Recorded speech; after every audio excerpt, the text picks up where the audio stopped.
إن الحمد لله نحمده ونستعينه ونستغفره ونؤمن به ونتوكل عليه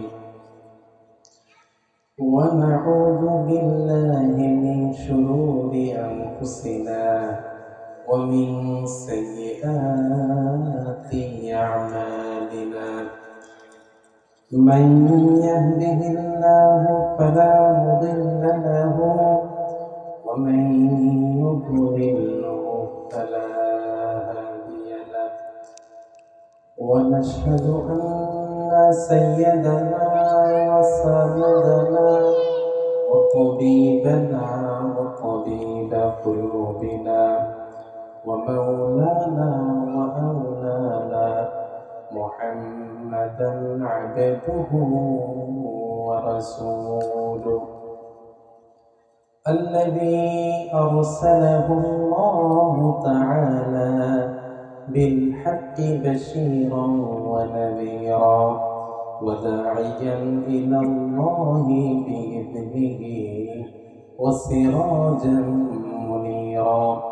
أما بعد فقد قال الله تعالى في كلامه المجيد وفي فرقانه الحميد সবাই আমার সাথে করুন আউযু বিল্লাহি মিনাশ শাইতানির রাজীম বিসমিল্লাহির রাহমানির রহিম ইয়া আইয়ুহাল্লাযীনা আমানু قوا أنفسكم وأهليكم نارا صدق الله العظيم. وقال رسول الله صلى الله عليه وسلم الدنيا كلها متاع وخير متاع الدنيا المرأة الصالحة أو كما قال النبي عليه الصلاة والسلام. سبحانك لا علم لنا إلا ما علمتنا إنك أنت العليم الحكيم. محمد نے آ کر کفر کو مٹایا کفر کو مٹا کر صداقت بتایا. সবাই মহব্বতে জোড়া আওয়াজে করুন আল্লাহুম্মা সাল্লি আলা সাইয়্যিদিনা মাওলানা মুহাম্মদ ওয়া আলা আলি সাইয়্যিদিনা মাওলানা মুহাম্মদ. محمد بشر ليس كالبشر ياقوت حجر وليس كالحجر. اللهم صل على سيدنا مولانا محمد وعلى آل سيدنا مولانا محمد. بلغ العلا بكماله كشف الدجى بجماله حسنت جميع خصاله صلوا عليه وآله. شجر में حجر में तेरे रंग वो है जिधर देखता हो इधर तो ही तो है. সবাই মহব্বতে একটু জিকির করি লা ইলাহা ইল্লাল্লাহ লা ইলাহা ইল্লাল্লাহ লা ইলাহা ইল্লাল্লাহ লা ইলাহা ইল্লাল্লাহ লা ইলাহা ইল্লাল্লাহ মুহাম্মাদুর রাসূলুল্লাহ. সাল্লাল্লাহু আলাইহি ওয়াসাল্লাম। আমি এমনি সাধু ভাষা আপনি যে আলোচনা করি তো সাধু ভাষাতে আলোচনা করি তোমরা বুঝিবেন না এরা তো এখন বেগুনে টিভির মেঝে যে প্রমিত উচ্চারণে খবর শুনে কিন্তু অবশ্যই বুঝিব। বাঁশখালী উপজেলার অন্তর্গত পূর্ব শিলকুপ ইসমাইল শিকদার পাড়া নুরানি ফোরকানিয়া মাদ্রাসার উদ্যোগে আয়োজিত আজকের এই 10তম বার্ষিক সভার সমাপনী দিবসের শ্রদ্ধাভাজন সম্মানিত সভাপতি মুহতারাম ও মুকাররম হযরত উলামায়ে কিরাম মুরব্বিয়ানে ইজম বিরাদরানে ইসলাম, মাইকের আওয়াজ যতটুকু বিস্তার করছে পর্দা অন্তরালে অবস্থানরতা শ্রদ্ধেয়া সম্মানিতা মা ও বোনেরা, সর্বপ্রথম মহান রব্বুল আলামিনের আলিশান শাহী দরবারে লাখো কোটি শুকরিয়া জ্ঞাপন করছি যে মহান মনিব আমাদেরকে অত্যন্ত মায়া করে দয়া করে ভালোবেসে হায়াতে বাঁচিয়ে রেখে আজকের এই মুহূর্ত পর্যন্ত সুস্থ রেখে কোরআনের মহাব্বতে দিনের নিসবতে জান্নাতি আয়োজনে কনকনে শীতকে উপেক্ষা করে হাজার হাজার মানুষ থেকে বাছাই করে আজকের এই মাহফিলে আসার ও বসার তৌফিক দিয়েছেন। সেজন্য সেই মহান মনিবের আলিশান শাহী দরবারে অন্তরের অন্তঃস্থল থেকে মহাব্বতের সাথে ভক্তি সহকারে উচ্ছ্বসিত কণ্ঠে সমস্বরে একবার কালিমাতে শুকর পাঠ করি আলহামদুলিল্লাহ। সম্মানিত হাজিরিন, আজকের এই মাহফিলকে এত সুন্দরভাবে সাজানোর পেছনে যাদের অবদান অনস্বীকার্য, বিশেষ করে আমাদের সকলের পরিচিত জনাব মুনির আঙ্কেল এবং আমাদের দিলদার হুজুর, তারা অক্লান্ত পরিশ্রমের বিনিময়ে আপনাদেরকে আজকের এই মাহফিলকে উপহার দিয়েছে। এজন্য আমি তাদের প্রতি কৃতজ্ঞতা জ্ঞাপন করছি। আজকের মাহফিল সেই সকাল থেকে শুরু হয়েছে, এখনো চলমান আছে। আল্লাহর উপর আশা রাখি ইনশাআল্লাহ শেষ পর্যন্ত চলবে। আজকের মাহফিল সফল কাম হবে। আল্লাহ পাক রব্বুল আলামিন মাহফিলের এই পর্যায়ে আমাকে আপনাদের খেদমতে উপস্থিত করে দিয়েছে।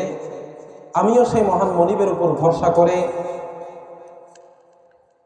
মহাবিশ্বের মহাবিশ্বয় মহাগ্রন্থ আল কোরআন থেকে একখানা আয়াতে কারিমা পাঠ করেছি এবং বিশ্বনবী, পেয়ারা নবী, শ্রেষ্ঠ নবী, আকায়ে নামদার, তাজদারে মদিনা, ফখরে মওজুদাত, সরওয়ারে কায়নাত, সাইয়্যিদুল মুরসালিন, শফিউল মুজনিবিন হযরত মুহাম্মদ সাল্লাল্লাহু আলাইহি ওয়াসাল্লামের অসংখ্য অগণিত আহাদিসে মুবারকা থেকে একখানা হাদিস শরীফ পাঠ করেছি। আল্লাহ পাক রব্বুল আলামিন যদি আমাকে তৌফিক দান করেন, আপনারা দোয়া করেন, উক্ত আয়াত এবং হাদিসকে সামনে রেখে পিতামাতার জন্য সন্তানের কি কি হক আছে এই সম্পর্কে স্বল্প পরিসরে নির্ধারিত সময়ে আলোচনা করার চেষ্টা করব। আল্লাহ পাক রব্বুল আলামিন আমাকে ইখলাসের সাথে বলবার মতো, আপনাদেরকে আমলের নিয়তে শুনবার মতো তৌফিক দান করুন। সবাই বলে আমিন। সম্মানিত হাজিরিন, আমরা মাহফিলে আসতে পেরে রাজি না বেজার? রাজি। কারণ মাহফিলে কারা আসতে পারে? যাদেরকে আল্লাহ তাআলা ভালোবাসেন। আল্লাহ যদি ভালো না বাসে পৃথিবীর কোনো মানুষ কোনো নেকির কাজ করতে পারে? কোনো নেকির কাজ করতে পারে না। মান ইউরিদিল্লাহু বিহি খাইরান ইউফাক্কিহু ফিদ্দীন। আল্লাহ তাআলা যাদেরকে ভালোবাসে, দয়া করে, তাদেরকেই নেক কাজ করার তৌফিক দান করেন। সবাই বলেন সুবহানাল্লাহ। সম্মানিত হাজিরিন, আমরা আজকে এত সুন্দর আয়োজনে আলোচনা শুনতেছি। গত বছরও আমাদের এই মাহফিল হয়েছিল কি হয় নাই? হয়েছিল। এই মাহফিলে আমাদের অনেক পরিচিত জন এই পৃথিবীতে এই মাহফিলে ছিল কি ছিল না? অনেকেই এই পৃথিবীতে ছিল। আজকে তারা কবরের বাসিন্দা, তারা আজকে আমাদের মাঝে নাই। তারা আজকে আমাদের মাঝে নাই। এরকম আছে না নাই? এই যে আমাদের বেলাল ভাইয়ের আব্বা গত কিছুদিন আগে মারা গিয়েছে। আল্লাহ তাআলা তার কবরকে এবং এই কবরের মধ্যে যত কবরবাসী আছে তাদের প্রত্যেকের কবরগুলোকে রওজাতুম মিন রিয়াজিল জান্নাহ বানিয়ে দিন। সবাই পড়ুন আমিন। সম্মানিত হাজিরিন, আমি আপনি আগামী বছর থাকবো, এটার কি কোনো গ্যারান্টি আছে? পৃথিবীর সবচেয়ে সুনিশ্চিত বিষয় হচ্ছে মৃত্যু, আবার পৃথিবীর সবচেয়ে অনিশ্চিত বিষয় হচ্ছে মৃত্যুর সময়। এক সেকেন্ডের ভরসা নাই, মৃত্যুর কোনো গ্যারান্টি নাই। এখন টাইম বাজার থেকে চা খেয়ে বাড়িতে গিয়েছে, হঠাৎ করে স্ট্রোক করে মারা গিয়েছে। বিলে কাজ করতে গিয়েছে, বজ্র পড়ে মারা গিয়েছে। আছে না নাই এরকম? এরকম আমার এবং আপনার বেলায় হতে পারে কি পারে না?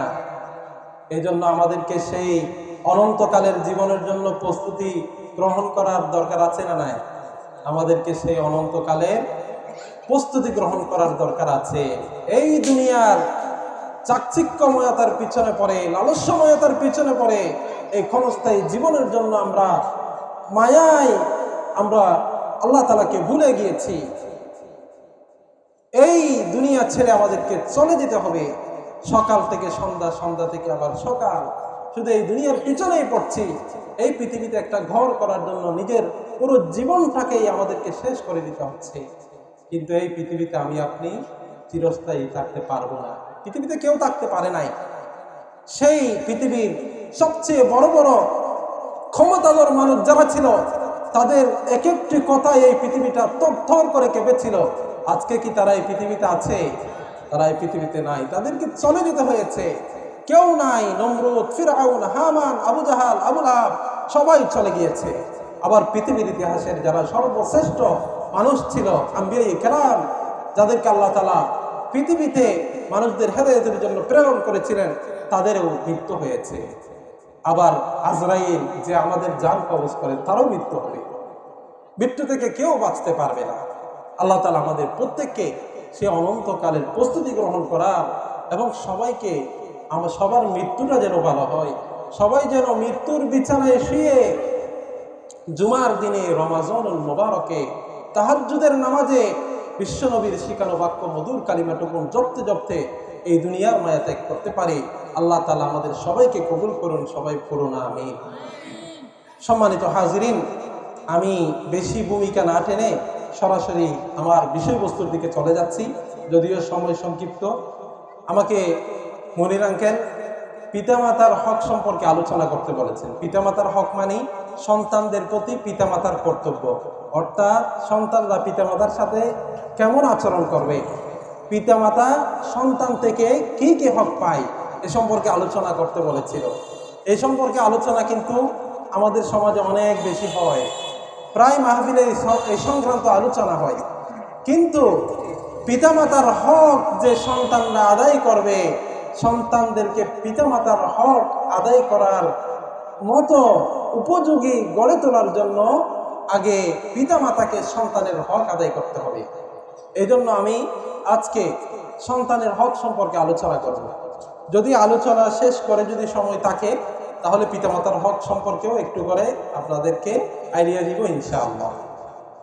আমি কোরআন হাদিস গেটে এবং বিভিন্ন ফিকহি কিতাবাদি মোতালা করে আজকে সন্তানের হক, অর্থাৎ পিতামাতার জন্য সন্তানের কি কি হক আছে, একজন সন্তান পিতামাতা থেকে, মা বাবা থেকে কি কি হক পায়, এই সম্পর্কে আমি আজকে 15টি টপিক নিয়ে আপনাদের সামনে আলোচনা করব। 15টি পয়েন্ট আপনাদের সামনে আলোচনা করব। আল্লাহ তাআলা আমাকে সুন্দরভাবে বলার, ইখলাসের সাথে বলার তৌফিক দান করুন, সবাই করুন আমিন।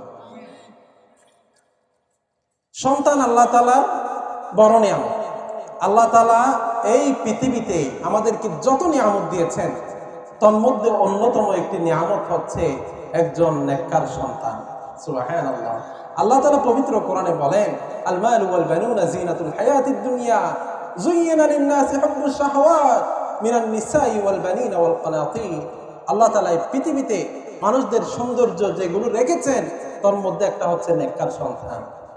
আপনার সন্তান আছে বলে আপনি সন্তানের কদর বুঝতেছেন না।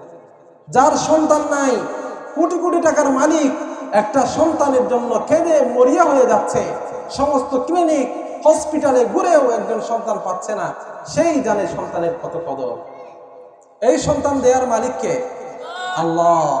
আল্লাহ তাআলা পবিত্র কোরআনে বলেন, সূরাতুশ শূরার 49 এবং 50 নম্বর আয়াতে আল্লাহ তাআলা বলেছেন, লিল্লাহি মুলকুস সামাওয়াতি ওয়াল আরদি ইয়াখলুকু মা ইয়াশা ইয়াহাবু লিমান ইয়াশাউ ইনাসা ওয়া ইয়াহাবু লিমান ইয়াশাউ যুকুর আও ইউযাওwijuhum যুকরানা ওয়া ইনাসা ওয়া ইয়াজআলু মান ইয়াশাউ আকীমা ইন্নাহু আলীমুন কাদির। আল্লাহ তাআলা পবিত্র কোরআনে বলেছেন, আসমান এবং জমিন, নবমণ্ডল এবং ভূমণ্ডলের মালিক একমাত্র কে? সবাই আওয়াজ দিয়ে বলুন আল্লাহ। ইয়াখলুকু মা ইয়াশা।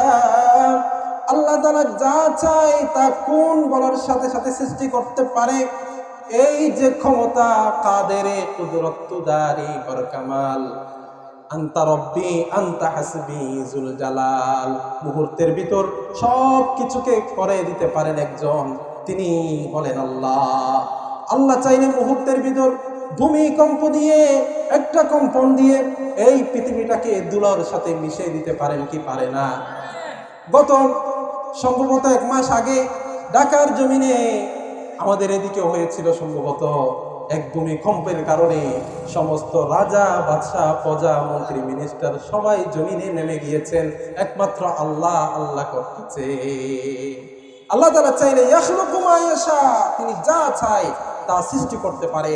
ইয়াহাবু লিমান ইয়াশাউ ইনাসা ওয়া ইয়াহাবু লিমান ইয়াশাউ যুকুর। আল্লাহ তাআলা যাকে চায় তাকে কন্যা সন্তান দেয়। এখানে আল্লাহ তাআলা কন্যা সন্তানের কথা আগে বলেছেন, তার মানে কন্যা সন্তান নেয়ামত, রহমত, এটা বোঝাতে চেয়েছেন। আমাদের সমাজে অনেকেই কন্যা সন্তান হলে একটু মন ভালো থাকে না, একটু রাগ করে, একটু তাদের বুড়ো কুচকে যায়। এটা কিন্তু করা যাবে না। এটা হচ্ছে আইয়ামে জাহিলিয়াতের নিদর্শন। ওয়াইদা বুশিরা আহাদুহুম বিল উনসা যাল্লা ওয়াজহুহু মুসওয়াদ্দান ওয়া হুয়া কাযীম। কন্যা সন্তান হচ্ছে রহমত, তারা হচ্ছে আপনার জন্য জান্নাত। সুবহানাল্লাহ। এজন্য আল্লাহ তাআলা বলেন, ইয়াহাবু লিমান ইয়াশাউ ইনাসা ওয়া ইয়াহাবু লিমান ইয়াশাউ যুকুর। আল্লাহ তাআলা যাকে চায় তাকে কন্যা সন্তান দান করে, আর যাকে চায় তাকে পুরুষ সন্তান দান করে, ছেলে সন্তান দান করে। আর যাকে চায় তাকে ছেলেও দান করে, মেয়েও দান করে। আর কাউকে কাউকে ছেলে মেয়ে কিছু না দিয়ে তাদেরকে পরীক্ষা করেন, বন্দা বানিয়ে রাখেন। সন্তান দেওয়ার মালিক একজন, তিনি হচ্ছেন আল্লাহ। কারো যদি সন্তান না হয় তাহলে কি পীরের দরবারে গিয়ে সিজদা চেয়ে সন্তান চাওয়া যাবে? যাবে না। পীর সন্তান দেওয়ার মালিক কি? পীর সন্তান দিতে পারে না। সে যদি সন্তান দিতে পারতো তাহলে সেই কবরে সে আছে কেন? সে কি মরতো? পৃথিবীতে কেউ কি মরতে চায়? সেই সন্তান দেওয়ার মালিক নয়, সন্তান দেওয়ার মালিক একজন, শুধু আল্লাহ। আবার অনেকেই সন্তান না হলে হুজুরদের কাছে তাবিদের জন্য আসে, তাবিজ নিলেও সন্তান দিতে পারে না। সন্তান দেওয়ার মালিক একমাত্র আল্লাহ, তার কাছে আপনাকে সন্তান চাইতে হবে। আর সন্তান যেনতেন সন্তান চাইলে হবে না। আম্বিয়া কেরাম যে সন্তানের জন্য যেভাবে দোয়া করেছেন, আপনাকেও সেভাবে দোয়া করতে হবে। পবিত্র কোরআনে আছে, রব্বি হাবিলি মিনাস সালিহিন। হযরত ইব্রাহিম আলাইহিস সালাম 84 বছর বয়সে, মতান্তরে 94 বছর বয়সে আল্লাহর কাছে নেককার সন্তানের জন্য দোয়া করেছেন। 94 বছর বয়সে কি সন্তান হয়? সন্তান হয় না। হওয়ার মতো ক্যাপাসিটি সেটা থাকে না। সেই সময় আল্লাহর কাছে দোয়া করেছেন। আল্লাহ তাআলা হযরত ইব্রাহিম আলাইহিস সালামকে সন্তান দিয়েছেন কি দেয় নাই? তাকে যেই সন্তান দিয়েছেন সেটা হচ্ছে আমাদের নবিকুল শিরোমণি হযরত মুহাম্মদ সাল্লাল্লাহু আলাইহি সাল্লামের বংশ পরম্পরায় যার সাথে মিলিত হয় তিনি, তিনার নাম হচ্ছে হযরত ইসমাঈল আলাইহিস সালাম। ওয়াবাশশারনাহু বিগুলামিন আলীম। আল্লাহ তাআলা তাদেরকে পৃথিবীবাসীর জন্য নিদর্শন হিসেবে রেখে দিয়েছেন। সুবহানাল্লাহ। এজন্য আল্লাহর কাছে নেককার সন্তানের জন্য দোয়া করতে হবে। আল্লাহ তাআলা দোয়া শিখিয়ে দিয়েছেন, কত সুন্দর দোয়া। আমরা চাইলে একটু মুখস্থ করে নিব, কত সুন্দর। আল্লাহ তাআলা বলেছেন, তোমাদের কারো যদি সন্তান না হয়, তোমাদের যদি নেককার সন্তানের প্রয়োজন হয়, তাহলে আমার কাছে দোয়া করো। রব্বানা হাব লানা মিন আজওয়াজিনা ওয়া যুররিয়াতিনা কুররাতা আয়ুনিন ওয়াজআলনা লিল মুত্তাকিনা ইমামা।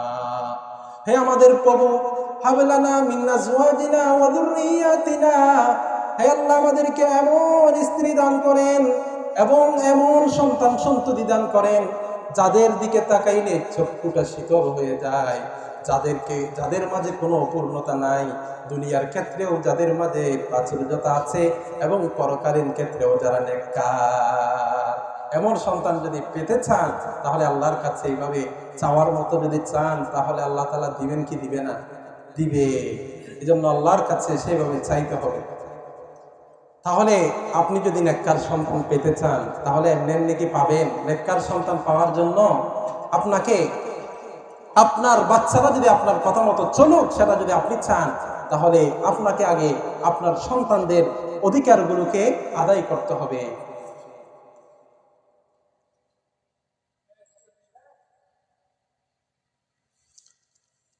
এক নাম্বার অধিকার সন্তানরা যেটা আপনার থেকে পায়, সেটা হচ্ছে সন্তান জন্মের আগে নাকি পরে।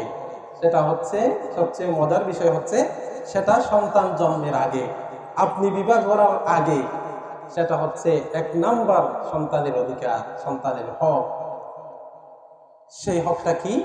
সেটা হচ্ছে আপনার ভবিষ্যৎ সন্তানাদির জন্য আপনি একজন নেককার দিনদার স্ত্রীর ব্যবস্থা করা এবং আপনার সম্ভাব্য সন্তানের মা নির্বাচন করা।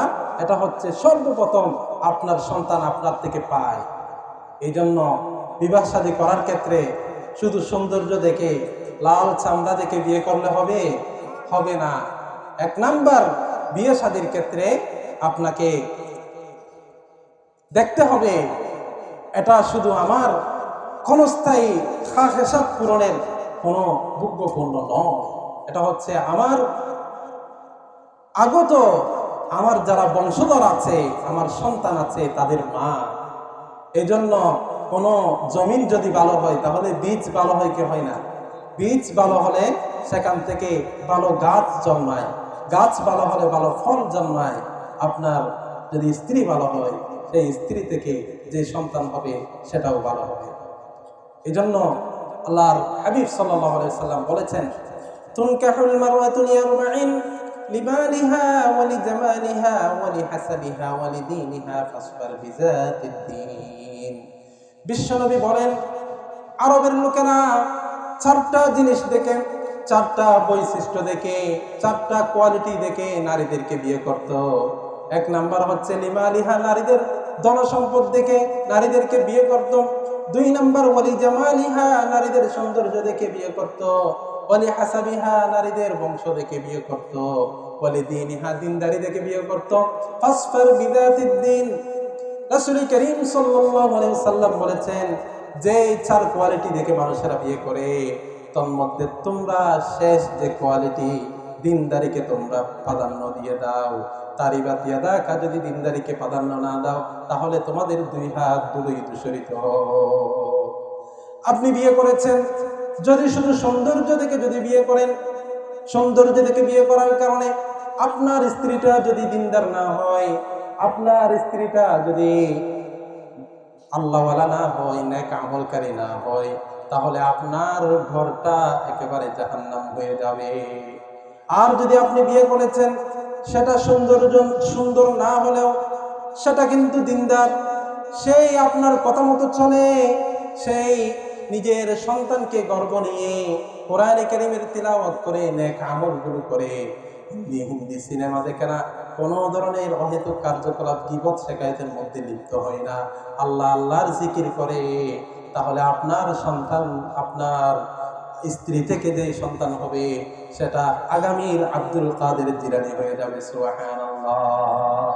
এই জন্য এক নাম্বার আপনার সন্তানের যে অধিকার, সেটা হচ্ছে সন্তান জন্মের আগে সন্তানের সম্ভাব্য যে মা হবে সেটা নির্বাচনের ক্ষেত্রে ভুল না করা, একজন নেককার দিনদার স্ত্রীর ব্যবস্থা করা। রাসূল বলেন, আদ-দুনিয়া কুল্লুহা মাতা' ওয়া খায়রু মাতা'id দুনিয়া আল মারাতুস সালিহা। এই পুরো পৃথিবী যেটা আছে এটা হচ্ছে ভোগের সামগ্রী, এটা হচ্ছে অল্প কিছুদিনের সম্পদ। এই পুরো পৃথিবীর মধ্যে সর্বশ্রেষ্ঠ যেই সম্পদ আছে সেটা হচ্ছে নারী, সেটা হচ্ছেন স্ত্রী। সুবহানাল্লাহ। আপনি যদি একজন নেককার স্ত্রী পেয়ে যান তাহলে আপনি যেন পুরো পৃথিবীর সর্বশ্রেষ্ঠ সম্পত্তি পেয়ে গিয়েছেন। সুবহানাল্লাহ। এই জন্য অনেকে আছে অনেক টাকা পয়সার মালিক, তাদেরকে দেখতে অনেক বড় লোক মনে হয় যে তাদের কোনো চিন্তা নাই, কিন্তু খবর নিয়ে দেখেন তার বউটা তার কথা মতো চলে না, তার কথা শুনে না। ওই রাত্রিবেলায় এসে দুইজনে কানা রান্না করা নিয়ে মারামারি দেয়, মশারি টাঙানো নিয়ে মারামারি দেয়, আছে না নাই?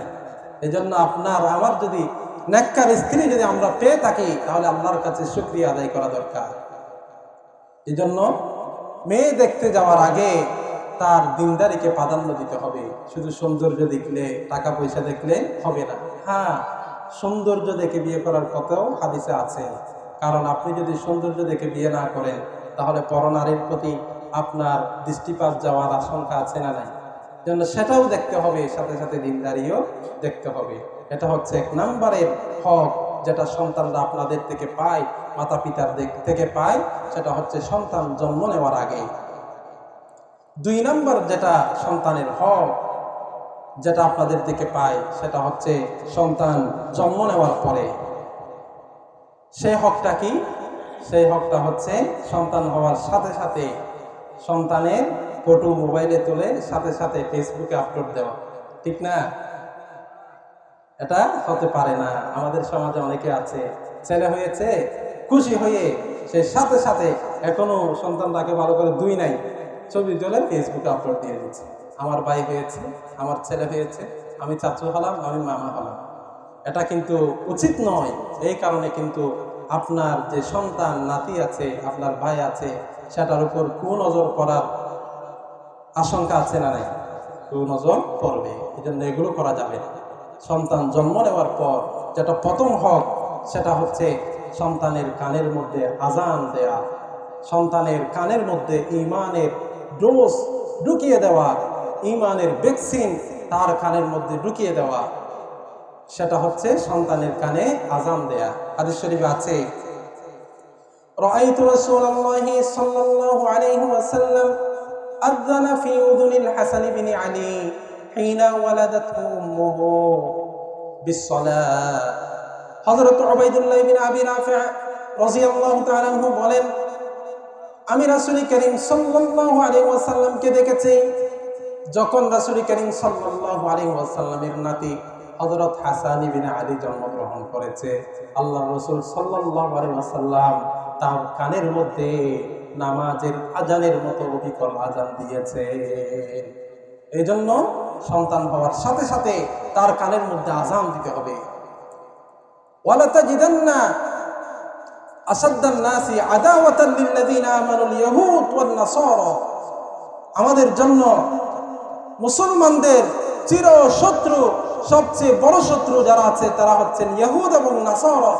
ইহুদি নাসারারা মুসলমানদেরকে ঈমান থেকে দূরে সরানোর জন্য তারা আমাদের মা বোনদের কানের মধ্যে, যে সন্তানদের কানের মধ্যে যে আজানের ধারা আছে, এটাকে বন্ধ করার জন্য তারা ক্লিনিক খুলে দিয়েছে, যেন মা বোনরা তাদের বাচ্চা গর্ভে আসার সাথে সাথে নিয়ত করে নেই যেন তারা সিজারে বাচ্চাটা নেই। এরকম আছে না নাই? এখন যেহেতু ক্লিনিক হয়েছে, তো একটা কথা, আল্লাহ তাআলা সন্তান দেওয়ার মালিক। যে আল্লাহ তাআলা সন্তানটাকে, বাচ্চাকে পেটের মধ্যে দেয়, সেই আল্লাহ তাআলাই তো ডেলিভারির মালিক, ঠিক না? আমাদের আগেকার যুগের যারা ছিল এবং আমাদের মারা যারা ছিল, নানারা দাদারা যারা ছিল, তাদের যে বাচ্চা হয়েছে তারা কি সিজারে হয়েছে নাকি নর্মাল হয়েছে? সবাই নর্মাল হয়েছে, কারণ তাদের ইমানও সেরকম নর্মাল হওয়ার কথা ছিল। আর কুকুর বাচ্চাদের যে বাচ্চা হয়, কুকুর, বিড়াল, ছাগল, গরু, তাদের কি সিজার করানো লাগে? লাগে না, শুধু মানুষদের লাগে। কেন? মানুষদের ইমানের দোষ আছে এই জন্য। আর করোনার সময়, তখন যখন ক্লিনিক বন্ধ ছিল, হাসপাতাল বন্ধ ছিল, তখন যে বাচ্চা হয়েছে, পেপার পত্রিকাতে এসেছে 99% বাচ্চা নর্মালই হয়েছে। এগুলো হচ্ছে আমাদের ইমানের কারণে। আর তারা আমাদের জন্য পোলট্রি এবং যে সমস্ত ফার্মের জিনিস আছে এগুলোকে অ্যাভেলেবেল করে দিয়েছে। এগুলো খাওয়ার কারণে মা বোনরা মোটা হয়ে যায়, ওই ছেলেটাও মোটা হয়ে যায়, ফলে আর কি হয় না, নর্মালে হয় না, সিজার করানো। যাক, যদি কারো সিজারের প্রয়োজন হয় তাহলে সিজার করাইতে হবে। এটা হচ্ছে ফিকহি মাসালা। ফিকহি মাসালা, মুফতি সাহেবানরা ফতোয়া দিবে যে যদি কারো সিজারের প্রয়োজন হয়, ডাক্তাররা যদি বলে, দিনদার ডাক্তাররা যদি বলে, তাকে সিজার করাইতে হবে, ঠিক আছে। কিন্তু আপনাকে যেই ডাক্তারের কাছ থেকে আপনি সিজার করাবেন, তার সাথে আপনার সাথে একটা কথা বলে রাখতে হবে যে আমার বাচ্চা হওয়ার সাথে সাথে কোনো কিছু, কোনো আওয়াজ আমার বাচ্চার কানে যাওয়ার আগে আমি আমার বাচ্চার কানের মধ্যে একটু আজান দিয়ে দিব। এখন তো সিজারে বাচ্চা হয়, সেখানে এই গান চলে, টিভি চলে, সেগুলো আপনার বাচ্চার কানের মধ্যে যায়। ফলে আপনার বাচ্চা ভবিষ্যতে পরবর্তীতে আপনার কথা শুনে না, তারা নাস্তিক মুরতাদ হয়ে যায়, আল্লাহর বিরুদ্ধে কথা বলে, রাসূলের বিরুদ্ধে কথা বলে, আলেম ওলামাদের বিরুদ্ধে কথা বলে। আবার তারা শেষ বয়সে তাদের মা বাবাকে বৃদ্ধাশ্রমের মধ্যে পাঠিয়ে দেয়। সেরকম কুলাঙ্গার সন্তান আমাদের সমাজে আছে না নাই? আপনি যদি আপনার বাচ্চার হকগুলো আদায় করেন, তাহলে আপনার বাচ্চা আপনার হকও আদায় করবে। এই জন্য 2 নাম্বার অধিকার যেটা সন্তানরা আপনাদের থেকে পায়, সেটা হচ্ছে সন্তান জন্মগ্রহণ করার সাথে সাথে সন্তানের ডান কানে আজান এবং বাম কানে একামত দেয়া। আজান এবং একামত দেওয়ার জন্য ইমাম সাহেবকে ডেকে আনতে হবে তা নয়, আপনার বাচ্চার জন্য আপনি আজান দিবেন। এবং যে কোনো পুরুষ মানুষ আজান দিতে পারবে। যদি সেই মহল্লায় কোনো পুরুষ না থাকে, তাহলে নারীরা আজান দিতে পারবে। আপনি যদি প্রথম ভ্যাকসিন, ইমানের ভ্যাকসিন যদি আপনার সন্তানের কানে ঢুকিয়ে দেন, তাহলে আপনার সন্তান কখনো নাস্তিক মুরতাদ হবে না। এটা আপনি গ্যারান্টিতে রাখতে পারেন, এটা কিতাবের মধ্যে আছে। তারপর 4 নম্বর যে অধিকার সন্তান আপনার থেকে পায়, সেটা হচ্ছে সন্তানের বয়স যখন 7 দিন হবে, তখন সন্তানের জন্য আকিকা দেয়া। আকিকা মানে হচ্ছে ছেলের জন্য, ছেলে হলে 2টা ছাগল এবং মেয়ে হলে 1টা ছাগল কোরবানির মতো জবেহ করে, আল্লাহর নামে জবেহ করে, সেটা নিজেও খাইতে পারবে এবং আত্মীয় স্বজন, পাড়া প্রতিবেশী, গরিব দুঃখী তারাও খাইতে পারবে, সবার জন্য দিয়ে দেয়া। হাদিস শরীফে আছে, আনিল গুলামি শাতানি মুকাফিয়াতান ওয়া আনিল জারিয়াতি শাতুন, এবং কুল্লু গুলামিন মারহুনাতুন বিল আকিকা। প্রত্যেকটা সন্তান আকিকার সাথে আবদ্ধ থাকে। আকিকা করলে তারা সেই আকিকার কারণে সমস্ত ধরনের রোগ বালাই এবং দুর্ঘটনা থেকে বেঁচে থাকে। এই জন্য সন্তানের যে 4 নম্বরের হক, সেটা হচ্ছে 7ম দিনে সন্তানের আকিকা করা। যদি কেউ 2টা ছাগল কোরবানি আকিকা করতে না পারে, তাহলে 1টা দিয়ে হলেও আকিকা করে ফেলা উত্তম। এটা হচ্ছে মুস্তাহাব আমল। কারো যদি টাকা পয়সা না থাকে, দেওয়ার সামর্থ্য না থাকে, তাহলে সে দিবে না, পরবর্তীতে সে নিজে বড় হয়ে নিজে দিবে, এটারও সুযোগ আছে। এগুলো হচ্ছে বাধ্যতামূলক নয়, তবে দিয়ে দেওয়া হচ্ছে উত্তম। এবং এখানে একটা বিষয় আপনাদের প্রশ্ন রাখতে পারে, মেয়ে হলে 1টা আকিকা দেওয়ার জন্য বলেছেন, 1টা ছাগল আকিকা দেওয়ার জন্য বলেছেন, ছেলে হলে 2টা কেন? আল্লাহ তাআলা কি ছেলেদেরকে প্রাধান্য দিয়েছেন? ছেলে হলে কি বেশি খুশি হওয়ার জিনিস? এটার উত্তর হচ্ছে, আল্লাহ তাআলা এখানে ছেলে হলে বেশি খুশি হবেন এই কথা বলেন, বরং নারী হলে, মেয়ে হলে বেশি খুশি হওয়ার কথা বলেছেন। তবে এখানে একটা হাদিস আমি আপনাদেরকে বলেছি, আকিকা দিলে, আকিকা যার দেয় সে দুর্ঘটনা থেকে, বিপদ আপদ থেকে বিরত থাকে। আপনারা বলেন দেখি, বেশি বিপদ আপদ দুর্ঘটনা ছেলের উপর আসে নাকি নারীর উপর? ছেলের উপর আসে। কারণ ছেলেরা বাহিরেই থাকে, তারা বাহিরে কাজ কারবার করে, তারা বিদেশে গমন করে, গাড়িতে যাতায়াত করে এবং বড় বড় কঠিন কঠিন কাজগুলো করে। এই জন্য তাদের বিপদ আপদ আসার বেশি সম্ভাবনা। এই জন্য তাদের জন্য 2টা ছাগল কোরবানি করতে বলেছেন। এটা হচ্ছে তাদের বিপদ আপদ থেকে বাঁচার জন্য। আর নারীদের জন্য 1টা বলেছেন।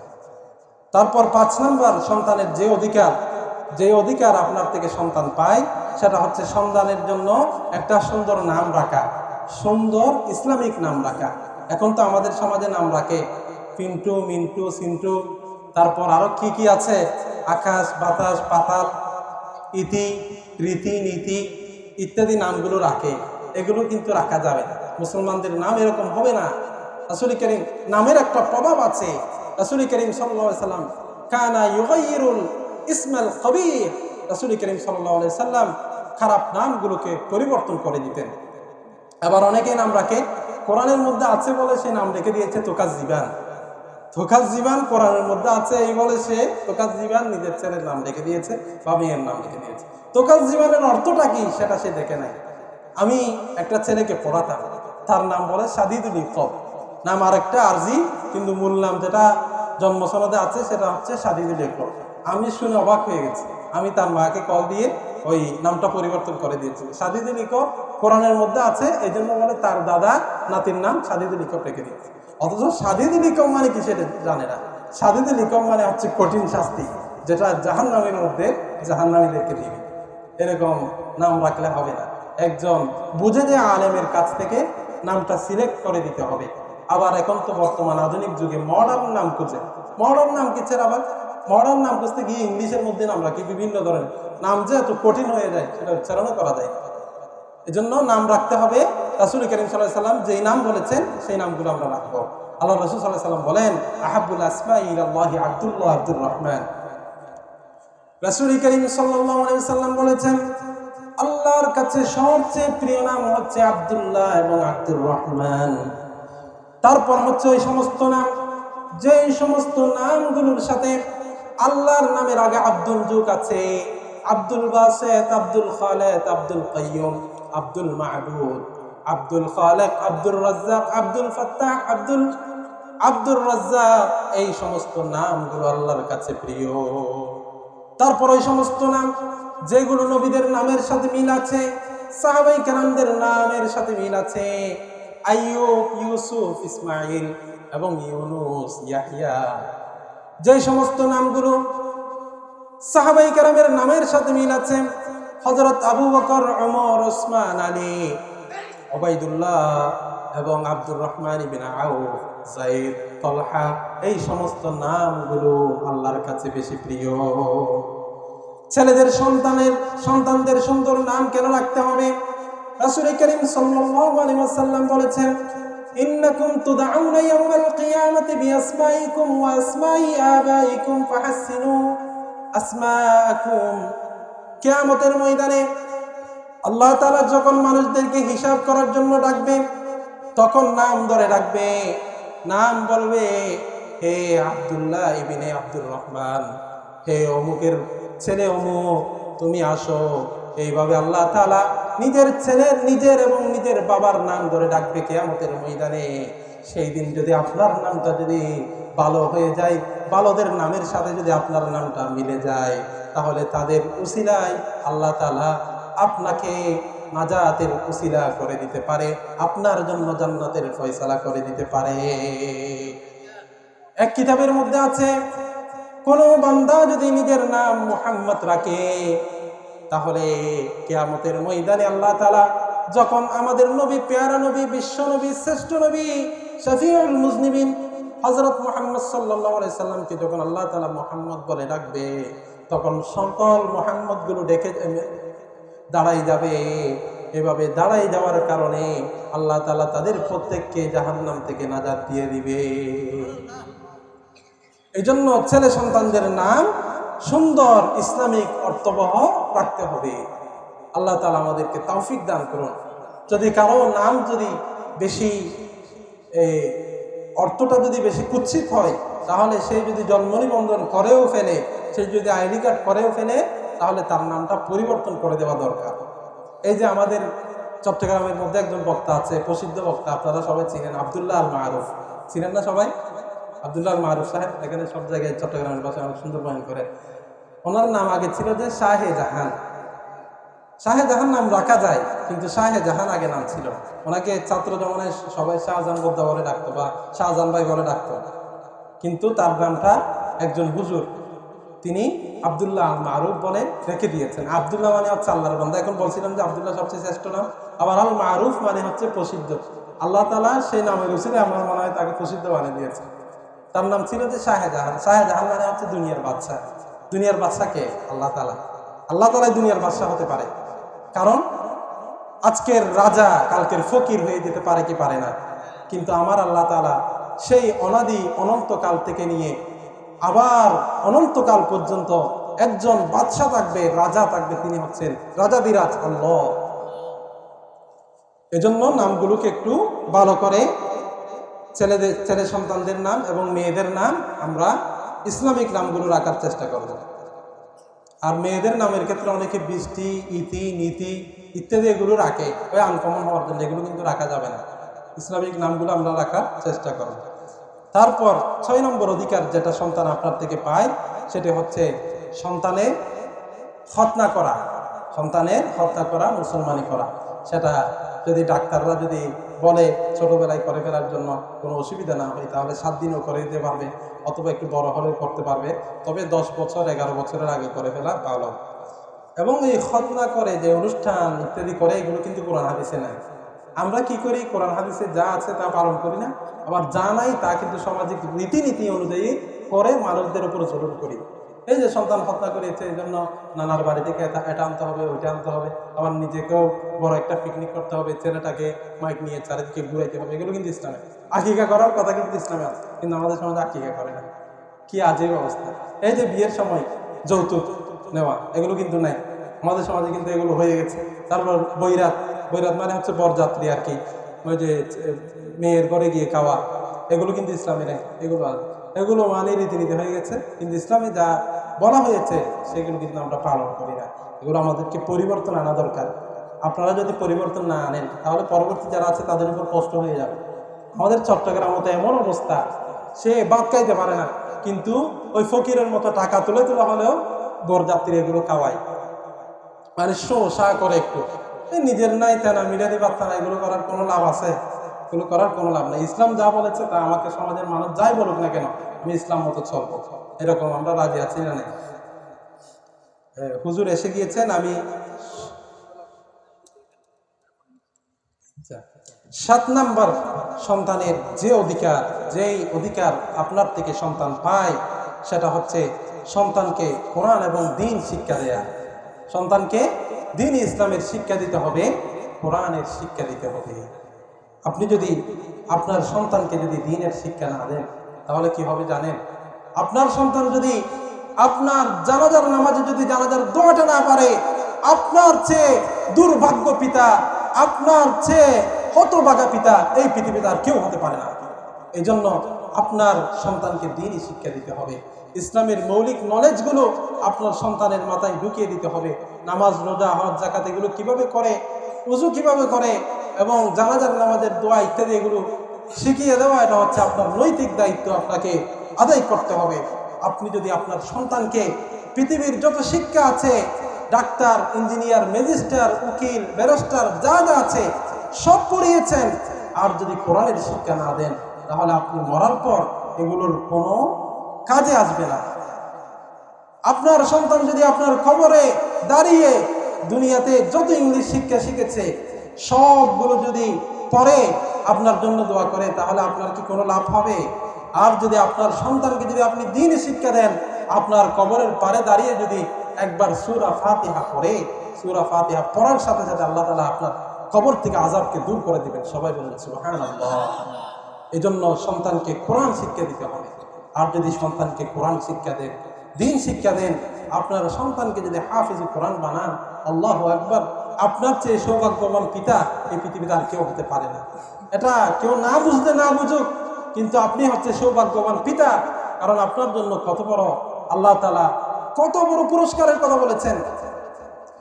আল্লাহর হাবিব সাল্লাল্লাহু আলাইহি ওয়াসাল্লাম বলেছেন, মান ক্বরাআল কুরআনা ফাস্তাযহারাহু ফাহাল্লা হালালাহু ওয়া হাররামা হারামাহু আদখালাহু আল্লাহুল জান্নাহ ওয়া শাফাআহু ফি 'আশরাতিন মিন আহলি বাইতিহি কুল্লুহুম ক্বাদ ওয়াজাবাত লাহুন নার।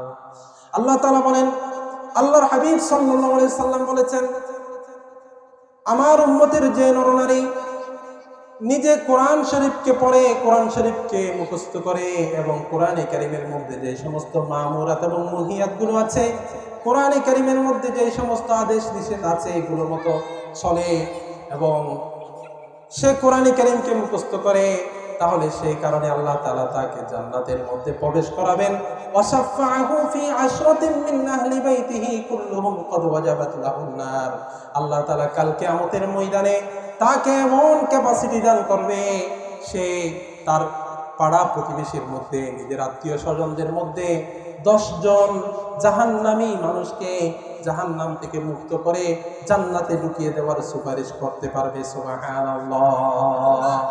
শুধু তা নয়, যেই ব্যক্তি কোরআনে কারীমকে মুখস্থ করবে তাকে আল্লাহ তাআলা বলবেন, ইকালু লিসাহিবিল কুরআন ইকরা ওয়ারতাকি ওয়ারাত্তিল কামা কুনতা তুরাত্তিলু ফিদ দুনিয়া ফাইন্না মানজিলাকা ইনদা আখিরি আয়াতিন তাকরাউহা।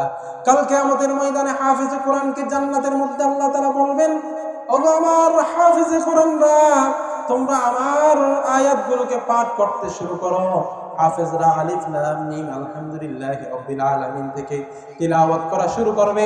একটা আয়াত তিলাওয়াত করবে, একটা তলা উপরে উঠবে, আরেকটা আয়াত তিলাওয়াত করবে, আরেক তলা উপরে উঠবে। এইভাবে 6666 আয়াত হাফেজ কোরআনরা পড়বে। 6666 আয়াত বিশিষ্ট একটা ঘরের মালিক হাফেজে কোরআনরা হয়ে যাবে। সুবহানাল্লাহ। জান্নাতের ঘর দুনিয়ার ঘরের মতো নয়। জান্নাতের ঘর কেমন ঘর? যেই ঘরের এক একটি ইট হবে স্বর্ণের, এক একটি ইট হবে রৌপ্যের, এক একটি ইট হবে ইয়াকুত পাথরের। জান্নাতের একটি হুরের একটি যে তুতু আছে, এই পুরো পৃথিবীটা সেই তুতুর পরিমাণও হবে না। উলবিসা ওয়ালিদাহু তাজাই ইয়াউমাল কিয়ামা। এবং যে হাফিজে কোরআন, যাকে তার মা বাবারা কষ্ট করে হাফিজে কোরআন বানিয়েছে, তাদের পুরস্কার হচ্ছে তাদের মাথার মধ্যে এমন একটি আলোর মুকুট, নূরের মুকুট পরিধান করবে, যেটার কারণে পুরো জান্নাতটা আলোকিত হয়ে যাবে।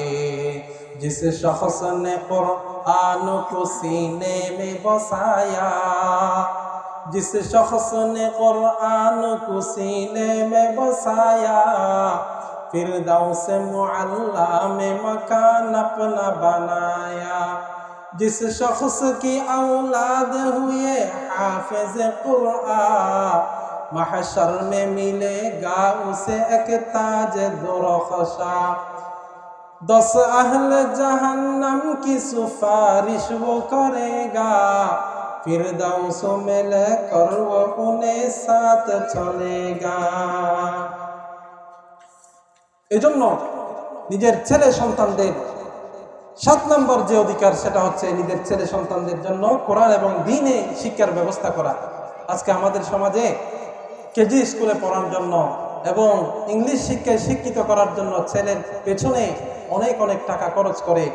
যেই ছেলেকে ইংলিশ পড়ার জন্য স্যারে পড়ায়, সেই স্যারকে অনেক অ্যামাউন্টের টাকা দিয়ে পড়ানো হয়। কিন্তু আপনার ছেলে সন্তান যাকে মাদ্রাসায় পড়ানো হয়, তার জন্য লিল্লা বোর্ডিং করে খুঁজে তার জন্য 1 টাকাও খরচ করতে রাজি নয়। এরকম হলে হবে না, বরঞ্চ আপনাকে কোরআনের শিক্ষার জন্য আরো বেশি করে খরচ করতে হবে। আপনি যদি খরচ করেন, সেগুলো আমলনামার মধ্যে লেখা হয়ে যাবে। সুবহানাল্লাহ। এবং 8 নাম্বার যে সন্তানের অধিকার, যেটা মাতা পিতা থেকে পায়, সেটা হচ্ছে সন্তানকে নামাজের শিক্ষা দেয়া। হাদিস শরীফের মধ্যে আছে, মুরু আওলাদাকুম বিসসালাতি ওয়া হুম আবনাউ 7 সিনিন ওয়াজরিবুহুম আলাইহা ওয়া হুম আবনাউ 10 সিনিন। যখন ছেলে সন্তানরা 7 বছর বয়সী হয়, তখন তাদেরকে নামাজের আদেশ দিবে। 10 বছর হলে তারা নামাজ না পড়লে তাদেরকে শাসন করবে। ওয়াফাররিকু বাইনাহুম বিল মাদাজি। এবং 10 বছর হয়ে গেলে তাদের বিছানাটা আলাদা করে দিবে, পৃথক করে দিবে, একসাথে তাদেরকে রাতে রাখবে না। আজকাল নিজেরাই নামাজ পড়ি না, তাহলে ছেলে সন্তানকে কি নামাজের শিক্ষা দিব? এটা তো একেবারে গিয়া হয়ে যায়। আগে নিজেকে নামাজ পড়তে হবে। আর আমাদের সমাজের ছেলে সন্তানকে যখন মসজিদে নিয়ে আসে, তখন কিছু মুরব্বীরা, তারা ওই তাদের মেজাজটা খিটখিটে হয়ে যায়, তো তখন তারা রাগ করা শুরু করে। মানে এখানে কে আসছিস, এরকম কথা বল, এরকম কিন্তু বলা যাবে না। আপনিও কিন্তু একসময় ছোট ছিলেন, ছোট বাচ্চারাই তো লাফালাফি করবে নাকি? আবার একেবারে ছোট বাচ্চা এনে মসজিদে হাগুমুতু করে দিবেন, এরকম বাচ্চাও আনা যাবে না। মানে মোটামুটি 7-8 বছর হয়েছে, তাদেরকে মাঝে মাঝে আনা দরকার। তাদেরকে যদি আনেন, তাহলে আগামীতে মসজিদটা আবাদ থাকবে। আপনাদের জন্য মসজিদে বসে বসে কবরের মধ্যে দোয়া করবে। তারপর 8 নাম্বার আমি সংক্ষেপে বলে দিচ্ছি। 9 নাম্বার সন্তানের যে অধিকার, যেটা আপনার থেকে পায়, সেটা হচ্ছে ছেলে মেয়েকে পর্যাপ্ত সময় দেওয়া। এখন তথ্য প্রযুক্তির আধুনিক যুগে এসে ছেলেরাও চাকরি করে, মেয়েরাও চাকরি করে, ফলে ওই সন্তানটাকে কাজের বুয়ার কাছে রেখে চলে যায়। এরকম হলে হবে না। আপনি যদি আপনার সন্তানকে কাজের বুয়ার কাছে যদি রেখে চলে যান, আপনার সন্তান একদিন বড় হয়ে যখন এস্টাবলিশড হয়ে যাবে, ইউরোপ আমেরিকায় গিয়ে সেই নিজের সন্তান স্ত্রীদেরকে নিয়ে থাকবে এবং আপনাকে বৃদ্ধাশ্রমে পাঠিয়ে দিবে। এটা হচ্ছে প্রকৃতির মায়ের। প্রকৃতি কোনোদিন ছাড়ে না। আপনি যদি আপনার সন্তানকে সময় না দেন, বৃদ্ধ বয়সে আপনার সন্তানও আপনাকে সময় দিবে না। এজন্য আপনি দেখবেন জজ, ম্যাজিস্ট্রেট ইত্যাদি যারা আছে, তাদের জন্য ওল্ড হোম, বৃদ্ধাশ্রম ইজ ওয়েটিং ফর হিম। তাদের জন্য বৃদ্ধাশ্রম অপেক্ষা করে। আপনি কোনো সময় শুনবেন না চাষা বুষা কৃষক যারা আছে, তাদের মা বাবা বৃদ্ধাশ্রম, কখনো শুনবেন না। তারা ঘরের মধ্যে থাকে। কোনো আলেমের মা বাবা বৃদ্ধাশ্রমে পাওয়া যায় না, কিন্তু বড় বড় ইঞ্জিনিয়ার, প্রফেসর, বড় বড় রাজা মন্ত্রীর মা বাবা বৃদ্ধাশ্রমের মধ্যে থাকে। এরকম অহরহ রেকর্ড আছে, অহরহ রেকর্ড আছে। এই জন্য নিজের ছেলে মেয়েকে পর্যাপ্ত সময় দেওয়া, এবং নিজের মার দায়িত্ব হচ্ছে নিজের ছেলে মেয়েকে পর্যাপ্ত সময় দেওয়া, তাদেরকে লালন পালন করে গড়ে তোলা, তাদেরকে দুগ্ধ পান করানো। এবং 10 নম্বর ছেলে মেয়ের যে অধিকার, সেটা হচ্ছে মেয়েকে পর্দার শিক্ষা দেয়া। মেয়ে যখন একটু বড় হবে, 5-6-এ পড়বে, তখন থেকে তাদেরকে পর্দার শিক্ষা দিতে হবে। কিন্তু আজকাল তো আমাদের দেশে কিছু কিছু কুলাঙ্গার আছে, যারা নারীদের হিজাব ধরে টান দেয়, যারা পর্দার বিরুদ্ধে করে, পর্দাকে যারা সেই আদি যুগের শিক্ষা মনে করে, এগুলো করা যাবে না। তারপর 11 নম্বর সন্তানের যে অধিকার, সেটা হচ্ছে সন্তানের জন্য দোয়া করা, নেককার সন্তানের জন্য দোয়া করা, আল্লাহর কাছে বেশি বেশি দোয়া করতে হবে। তারপর 12 নম্বর যে অধিকার, সেটা হচ্ছে সন্তানের পিছনে খরচ করা, তাদেরকে মানুষ করার জন্য খরচ করা। আপনি যদি তাদেরকে একেবারে ছোট বয়স থেকে যদি কাজের মধ্যে লাগাই দেন, সেটা সন্তানের অধিকার পালন হবে না। কমপক্ষে 15 বছর পর্যন্ত তাকে লালন পালন করা আপনার উপর ওয়াজিব। 15 বছর পর্যন্ত কমপক্ষে লালন পালন করতে হবে, তাদের পিছনে খরচ করতে হবে। তাদের পিছনে খরচ করলে সেটা হচ্ছে সৎকার সওয়াব, আমি সেদিকে যাচ্ছি না। তারপর 13 নম্বর হচ্ছে ছেলে মেয়ে যখন প্রাপ্তবয়স্ক হবে, তখন তাদের জন্য বিয়ের ব্যবস্থা করা। কিন্তু আমাদের সমাজে এখন ছেলে মেয়েদেরকে বিয়ে দিতে অনেক দেরি করে ফেলে। হাদিস শরীফের মধ্যে আছে, ইযা বালাগ ওয়া ইল্লাম ইউজাউইজ ফাইদা আসাবা ইসমান ফাইন্নামা ইসমুহু আলা আবিহি। কোনো সন্তান বা মেয়ে বড় হয়েছে, সে বড় হওয়ার কারণে তাকে বিয়ে দেয় না তার মা বাবা, সে যদি কোনো পাপ কাজে লিপ্ত হয়, তাহলে সেই পাপ কাজের একটা অংশ তার মা বাবার উপর বর্তাবে। এই জন্য আমাদেরকে বিয়েকে সহজ করতে হবে, জেনাবি বিচারকে কঠিন করতে হবে, এবং বিয়েকে সহজ করে আমরা বিয়ের যত ধরনের কুসংস্কার আছে সেগুলোকে দূরীভূত করার চেষ্টা করব। এবং 14 নম্বর যে হক, সেটা হচ্ছে ছেলে মেয়েদেরকে কম বয়সে স্মার্টফোন না দেওয়া। স্মার্টফোন দেওয়া মানে তার হাতে একটা আগুনের টুকরা দেওয়া, তার জীবনটাকে ধ্বংস করে দেওয়া, তার মেধা যেটা আছে সেটা ধ্বংস করে দেওয়া, তার যে ফোকাস শক্তি আছে সেটাকে ধ্বংস করে দেওয়া। এরকম দেওয়া যাবে না। অন্ততপক্ষে আপনার ছেলে 20 বছর হতে হবে মোবাইল দেওয়ার জন্য। অর্থাৎ আপনি যতদিন কামাবেন ততদিন আপনাকে তাকে মোবাইল দেওয়া যাবে না। এবং 15 নম্বর যে অধিকার ছেলে মেয়ের, সেটা হচ্ছে ছেলে মেয়ের মাঝে বৈষম্য দূর করা। ছেলেকে যেই নজরে দেখবেন, মেয়েকেও সেই নজরে দেখবেন। ছেলেকে যা দিবেন, মেয়েকেও তা দিবেন। এবং আল্লাহ তাআলা ছেলে মেয়ের জন্য যে সম্পদের কথা বলেছেন, লিযযাকারি মিসলু হাজ্জিল উনসায়াইন, 2 জন মেয়েকে যা দিবেন, 1 জন ছেলেকে তাই। অর্থাৎ একজন ছেলে যা পাবে, 2 জন মেয়ে মিলে তা পাবে, তাই দিয়ে দিতে হবে। আল্লাহ তাআলা যা কিছু বলা হয়েছে সম্পর্কে আমাকে এবং আপনাদেরকে আমল করার তৌফিক দান করুন।